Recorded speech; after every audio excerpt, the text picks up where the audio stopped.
رحیم۔ نبی صلی اللہ علیہ وسلم کی حدیث کا مفہوم ہے کہ اے زبان تم کثرت سے سجدے کیا کرو، کثرت سے سجدے کیا کرو، اس لیے کہ سجدہ، جو بھی سجدہ تم کرو گے اللہ تعالیٰ اس کے ذریعے تمہارے درجات کو بلند کرے گا اور تمہارے گناہوں کو مٹا دے گا۔ جیسے ہم نماز پڑھتے ہیں تو اللہ تعالیٰ، ظاہر ہے جب انسان، اور آپ نے پڑھا نا ایک حدیث میں کہ انسان جو ہے سب سے زیادہ قریب اللہ کے کب ہوتا ہے؟ جب وہ سجدے کی حالت میں ہوتا ہے۔ ایک تو ہوتی ہے نا فرض نماز، اور ایک ہوتی ہے نوافل۔ لیکن نوافل کی بھی کثرت کرنی چاہیے، اور نوافل جیسے میں پڑھتی ہوں آپ بھی اس طریقے سے پڑھنے کی کوشش کریں۔ جیسے بندہ پریشان ہوتا ہے نا، تو ہم تو یہی نا ہر وقت وہی پڑھتے ہیں، سورت اخلاص پڑھ لی یا یہ، تو آپ اس طریقے سے نہیں، آپ سورت فاتحہ تو ضروری ہوتی ہے۔ سورت فاتحہ کے بعد آپ نا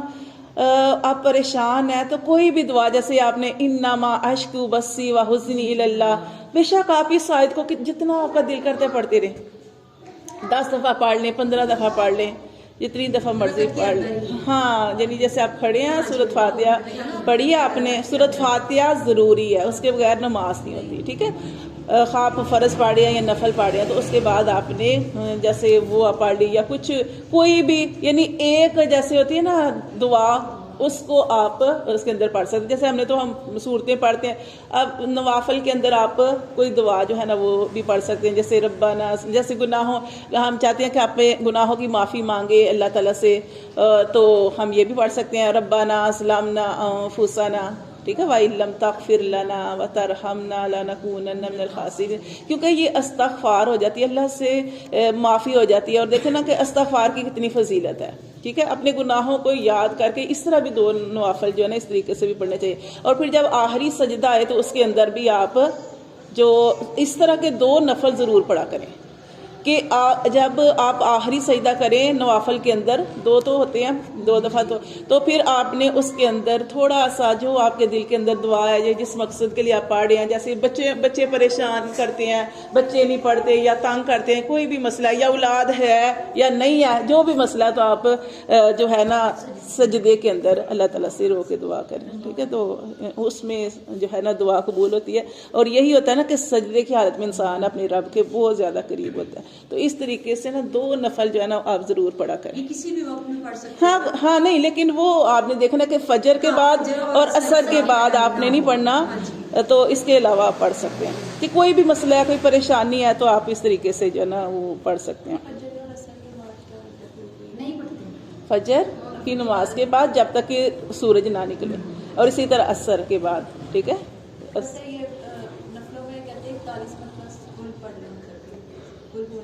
دیکھیں میں آپ کو یہ بتا رہی ہوں کہ دیکھیں جو مرضی پڑھیں، لیکن وہ پڑھے کہ جو پڑھنے کے بعد آپ تانگ نہ ہو۔ اب ٹھیک ہے نا، مثال کے طور پہ آپ پڑھ رہے ہیں تو ہو سکتا ہے آپ اتنا زیادہ پڑھیں تو آپ کا تھک جائے اور اس طرح نہ پڑھ سکیں، تو آپ جو بھی آپ نے پڑھنا ہے نا تو پڑھیں اس کو، لیکن دل سے پڑھیں۔ لیکن جب آپ کا دل نہیں ہوگا نا، پھر آپ تھکے تھکے پڑھیں گے، پھر اس کا فائدہ کوئی نہیں ہے۔ ہاں جی، دل سے جو بھی عبادت کرنی ہے آپ اس کو دل سے کریں۔ اسی طرح ایک شخص تھا نا، وہ حضرت ابو حنیفہ رحمۃ اللہ علیہ کے پاس آیا، تو اس نے کوئی چیز اپنے پیسے کہیں پہ چھپا کے رکھے ہوئے تھے، تو وہ بھول گیا، تو وہ آ کے پوچھنے لگا کہ ایسے میں نے پیسے جو تھے ایک جگہ پہ چھپائے تھے۔ پہلے تو لوگ ایسے ہی چھپاتے تھے، کہیں زمین میں چھپا دی کسی جگہ پہ، وہ بھول گیا کہاں رکھے ہیں۔ اب وہ امام صاحب کے پاس آیا اور کہنے لگا کہ ایسے میرے پیسے رکھے تھا، مجھے یاد نہیں آ رہا۔ تو امام صاحب کہنے لگے یہ کوئی فقہ کا مسئلہ تو ہے نہیں جو تم مجھ سے پوچھنے آئے ہو، لیکن چلو میں بتا دیتا ہوں کہ ایسے کرو، تم نماز جا کے نماز پڑھو۔ اچھا، اس نے نماز شروع کی، جیسے اس نے نماز شروع کی سے یاد آ گیا، اس نے نماز چھوڑی اور جا کے تو اپنے پیسے نکالنے شروع کر دیے۔ تو پھر وہ نا صبح آیا امام صاحب کے پاس دوبارہ آیا اور کہنے لگا کہ ایسے ہی میں نے نماز شروع کی ہے تو مجھے تو یاد آ گیا، تو میں نے نماز چھوڑ دی۔ تو وہ کہنے لگے کہ ہاں، شیطان تو یہی چاہتا ہے، تم نماز پڑھ رہے تھے، اللہ کے قریب جا رہے تھے، تو شیطان تو یہی چاہتا ہے کہ تم جو ہے نا نماز کو چھوڑ دو۔ اس نے فوراً تمہیں یاد کرا دیا اور تم نے نماز چھوڑ دی، تمہیں نماز پڑھتے رہنا چاہیے تھا۔ تو دیکھیں یہ انسان کا حال ہے، انسان کا یہ حال ہے۔ اسی طرح جیسے بیماری آتی ہے تو ہم کتنے بڑے بڑے دعوے کرتے نا، اللہ ہمیں صحت دے دے، ہم اللہ یہ بھی کریں گے وہ بھی کریں گے، اللہ اب تو ہم تیری ہر بات مانیں گے، لیکن جیسے ہی وہ انسان صحت کی حالت میں آتا ہے پھر بھول جاتا ہے۔ اسی طرح حالات خراب ہوتے ہیں انسان کے پاس مال نہیں ہوتا، بڑے بڑے دعوے کرتا ہے، کہتے ہیں اللہ مجھے دے، میں فلاں کو بھی دوں گا، فلاں جگہ پہ خرچ کروں گا، ایسے ہی کروں گا، یہ کروں گا، لیکن جیسے ہی حالات اللہ درست کرتے ہیں انسان کہتا ہے میرا مال ہے، میں نے تو اتنی محنت سے کمایا، مجھے تو خود ضرورت ہے۔ تو دیکھیں یہ ساری چیزیں کہ اللہ تعالیٰ فرماتے ہیں کہ مال جو ہے نا، اگر آپ اس کو روک کے رکھو گے نا، روک کے، اب دیکھو جیسے پانی ہوتا ہے نا، کتنی پیاری مثال ہے نا کہ پانی ہوتا ہے ایک جگہ پہ، اگر وہ پانی رکا رہے تو کیا ہوتا ہے، اس کے اندر سے بدبو آنی شروع ہو جاتی ہے، اس کے اندر جال کچھ اس طرح، لیکن اگر وہ پانی چلتا رہے تو صاف ستھرا رہتا ہے۔ اسی طرح مال کی مثال ہے کہ مال جو ہے اگر ایک جگہ پہ رکا رہے گا تو دیکھیں نا، پھر اسی طرح اللہ تعالیٰ نے مایا نا، دیکھیں ہمیں جس کے پاس مال ہے اس میں سے اللہ تعالیٰ نے زکوٰۃ رکھی ہے،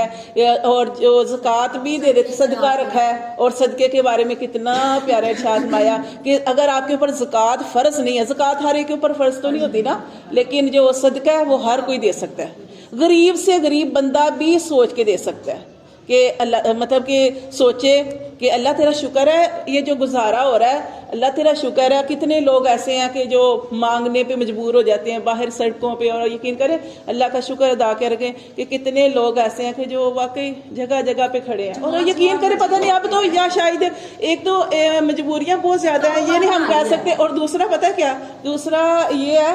کہ ہمیں تو پتہ ہی نہیں چلتا کہ صحیح کون ہے اور غلط کون ہے۔ یقین کریں اگر آپ ہاسپٹل چلے جائیں، یہاں تک کہ میں اب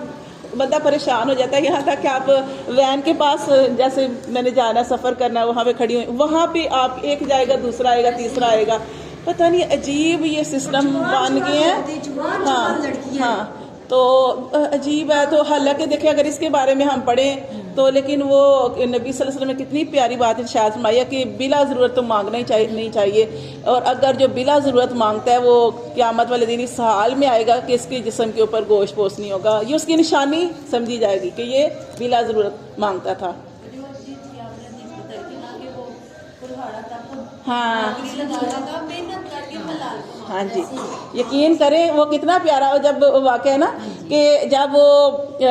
مدینہ ہجرت کی تو عبد الرحمن بن عوف رضی اللہ تعالیٰ عنہ صحابی جو تھے، آپ سے سب نے تو مہاجر و انصار کو بھائی بھائی بنا دیا تھا، لیکن انہوں نے کہا اپنے بھائی سے کہا کہ مجھے نا تم بازار کا رستہ بتا دو۔ دیکھو ایسے لوگ ہوتے ہیں کہ جو بچتے ہیں ہر چیز سے، پھر انہوں نے بازار کا رستہ جو تھا بتایا، اور پھر وہ لے کے آیا، یعنی کہ انہوں نے محنت کی اور کھانے پینے کا سامان جو تھا وہ آ گیا۔ تو یہ جو محنت کرتا ہے اللہ تعالیٰ اس کے کام میں ضرور برکت ڈالتے ہیں، ٹھیک ہے، اللہ تعالیٰ برکت۔ پھر اللہ تعالیٰ نے ان کے مال میں کتنی برکت ڈالی ہے، اتنی برکت ڈالی کہ پھر مجھے یاد آ گیا کہ نبی صلی اللہ علیہ وسلم نے ارشاد فرمایا کہ عبد الرحمن بن عوف تم گھسٹتے ہوئے جنت میں آؤ گے۔ آپ نے صلی اللہ علیہ وسلم نے خواب بیان کی کہ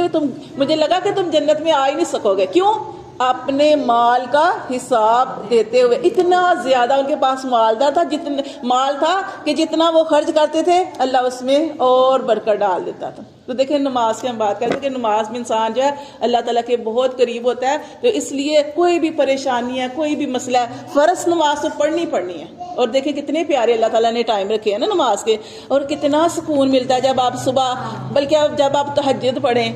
کتنا سکون کا وہ اس وقت سارے سوئے ہوتے ہیں، وہی لوگ اٹھتے ہیں جن کو اللہ تعالیٰ اٹھاتے ہیں۔ اور وہ کتنی پیاری حدیث ہے، نبی صلی اللہ علیہ وسلم نے ارشاد فرمایا کہ اس ٹائم جو ہے وہ ریا سے پاک ہے، وہ وقت دکھاوے سے پاک ہے، ٹھیک ہے، وہی لوگ اٹھیں گے نا جو اللہ کی۔ اور اتنا پیارا اس کے بارے میں کہ اس ٹائم اللہ تعالیٰ کے فرشتے جو ہوتے ہیں وہ ندا کر رہے ہوتے ہیں، اللہ تعالیٰ آخری عرش پہ آئے ہوتے ہیں، اور ہم لوگوں کو اپنے مسئلے بتاتے ہیں،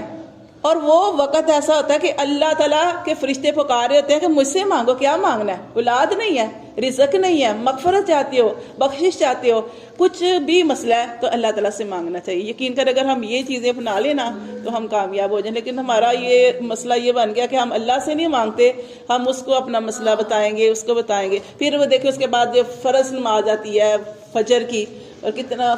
جیسے ہی انسان نماز پڑھتا ہے نا، سب سے اٹھ کے سب سے پہلے اللہ کے ہاں سجدہ کرنا، کتنا انسان کو سکون مل جاتا ہے، کتنا انسان کو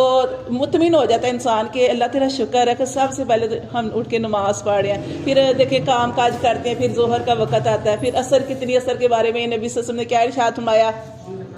قرآن کے اندر نماز وسطیٰ اس کو قرار دیا، اور یہ اتنی پیاری نماز ہے جس کے بارے میں وہ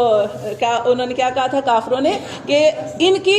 وہ نماز آنے والی ہے جو ان کو بڑی پیاری ہے، جب یہ نماز پڑھے ہوں تو اس ٹائم ان کے اوپر حملہ کرنا ہے۔ یہ عصر کی نماز ان کو بڑی پیاری ہے، عصر کی نماز کی بڑی فضیلت ہے، مغرب یہ اس ٹائم بہت ساری دعائیں کرنی چاہیے، اور عشاء دیکھیں کہ آپ سے سمجھے ارشاد میں کہ دیکھیں نا عشاء کی نماز کب پڑھنی چاہیے۔ ویسے اگر آپ کو کوئی مسئلہ ہے کہ لگ رہا ہے کہ آپ کو لیٹ ہو جائے گی یا آپ نہیں پڑھ سکیں گے تو پھر جلدی پڑھ لیں، ورنہ اپنے سارے کاموں کو ختم کر کے نا آخری ٹائم پہ عشاء کی نماز پڑھیں، تاکہ جو ساری غلطیاں کوتاہیاں اللہ سے معافی مانگ کے آرام سے ہم سوئیں، ٹھیک ہے نا۔ تو اس طرح جو عشاء کی نماز پڑھیں، اللہ نے اتنے پیارے ٹائم رکھے ہیں، تو یہ اللہ کو پکارنا چاہیے، اللہ ہی سے دعا مانگنی چاہیے، اللہ تعالیٰ مسئلوں کو حل کر سکتا ہے، اس کے علاوہ کوئی بھی نہیں۔ اور نبی صلی اللہ علیہ وسلم نے ارشاد فرمایا کہ سب سے بہترین آدمی وہ ہے جس کی عمر لمبی ہو اور عمل بہترین ہو، اور خالی یہ نہیں کہ ہم نمازیں پڑھیں